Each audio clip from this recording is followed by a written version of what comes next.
ஏன் மகாலய அமாவாசை ரொம்ப முக்கியம் அப்படின்னு தெரியுமா? ஒரு வருஷத்துல 12 அமாவாசை திதி வரும். நம்ம முன்னோர்கள் பித்ருலோகம் அப்படின்னு சொல்லக்கூடிய தென்புலத்துல இருப்பாங்க. ஒவ்வொரு அமாவாசைக்கும் தர்ப்பணம் மூலம் அளிக்கும் நீரினையேற்று திருப்தி அடைவாங்களாம்.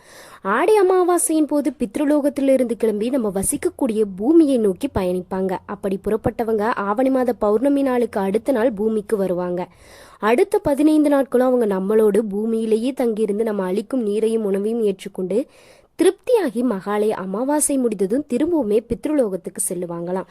அப்படி நம்ம முன்னோர்கள் நம்மளோட இருக்கும் இந்த நாட்கள்ல நம்ம எல்லோருமே அவங்கள நினைத்து வழிபடுவது, அவங்க மகிழ்ந்து நமக்கு நல்லாசி வணங்குவாங்க அப்படின்றது நம்மளுடைய நம்பிக்கையா இருக்கு. மகா புண்ணிய காலமான மகாலயபட்சம் 15 நாட்களும் நம்ம முன்னோர்களுக்கு தர்ப்பணம் தந்து வழிபடணும். மகாலய அமாவாசையப்போ தவறாம தர்ப்பணம் தரணும். அப்படி செய்தால் ஆண்டு முழுவதும் அமாவாசை நாள்ல வழிபட்ட பலன்கள் நம்மளுக்கு கிடைக்கும். இந்த வீடியோ உங்களுக்கு பிடிச்சிருந்தா மறக்காம லைக் பண்ணுங்க, சேனலை சப்ஸ்கிரைப் பண்ணிக்கோங்க.